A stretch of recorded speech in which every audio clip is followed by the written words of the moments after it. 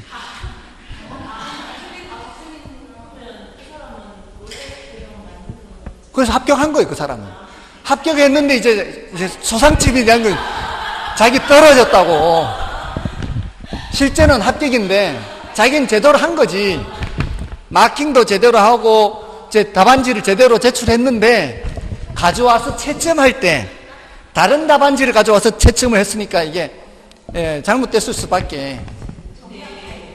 네? 네, 그날 나와요. 정답 발표가 그날 나와요. 네, 그날 당장 확인할 수 있어요. 시험 친 그날 확인할 수 있어요. 네, 인터넷에 5시면 발표되니까 5시인가 6시에 발표돼요. 그러니까 발표되니까 자신이 어떤 문제지에 표시된 거하고 답안지에 표시된 게 일치만 한다면 그 사람은 그 날짜로 확실하게 알 수 있어요. 네, 합격이다 불합격이다를. 근데 자기가 뭘 했는지도 몰라. 이러면 이제 골치 아픈 거지. 그러면 이제 한두 개 차인데 지금 내가 뭘 체킹했는지를 알 수 없으면 한 달 동안 이제 가슴앓이 하는 거지. 그러니까 그런 훈련도 돼 있어야 돼, 사실은. 그런 훈련을 해야 한 달간 가슴앓이를 안 한다고. 항상 내가 여기 문제지에 표시된 거와 답안지에 마킹한 것이 일치하도록 하는 훈련을 해야 돼요, 그것도.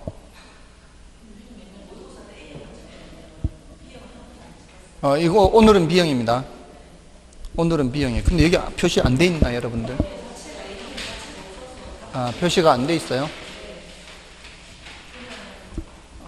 제가 그 A형, B형, A형, B형 저는 그렇게 문제를 내요. 아무튼 그렇게 여러분이 스스로 그렇게 생각하면 되죠. 모든 걸 시험 칠 때 이게 체크형이 안 돼 있으면 한 번은 A형. 저는 그렇게 출제하고 있어요. 아무튼 26번은 이거는 1번이 정답이에요. 이거는 최유효 이용과 최유효 이용 원칙은 다른 거죠, 개념이.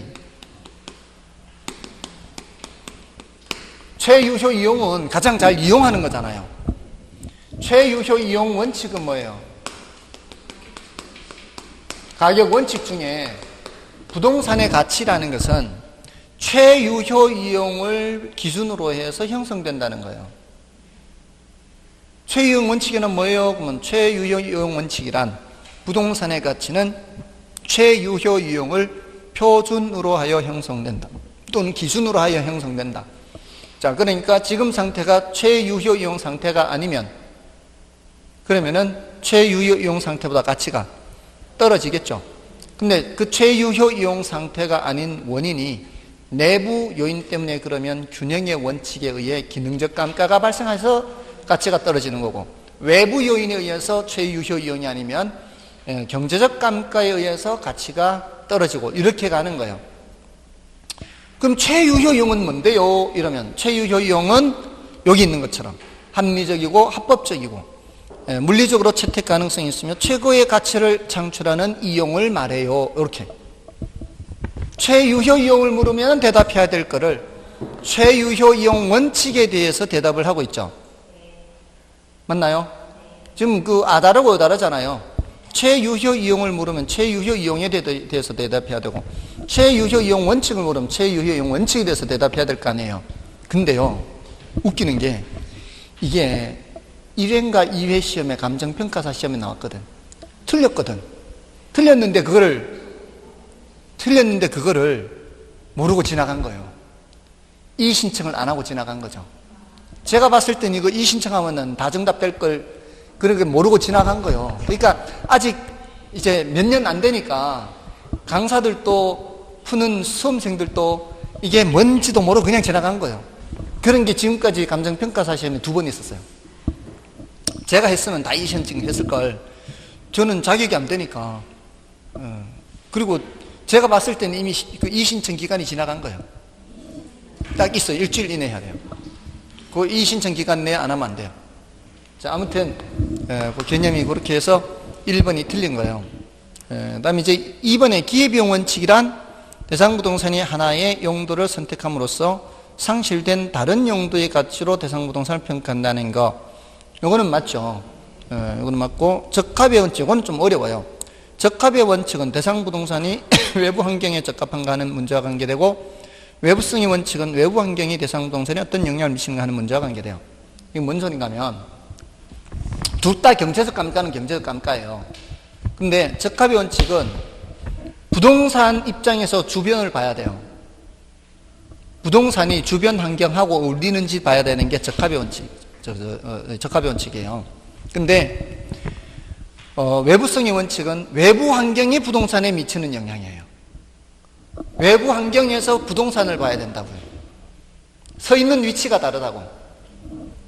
적합의 원칙은 부동산이 있는 위치에서 주변을 봐야 되고, 외부성의 원칙은 부동산 바깥에서 부동산에 미치는 영향을 봐야 돼요. 그러니까 다르죠, 이게. 이게 다른데, 그거는 뭐 중요도는 낮고 난이도는 높고 하니까, 뭐 그렇게 신경 쓸 필요는 없고요. 그 다음에 이 4번의 균형의 원칙은 기능적 감가상각에 영향을 미치지만, 적합의 원칙은 경제적 감가상각에 영향을 미치고요. 그 다음에 기여의 원칙이란, 부동산 가치는 생산비합이 아니라, 부동산의 각 구성 부분의 기여도의 합이다.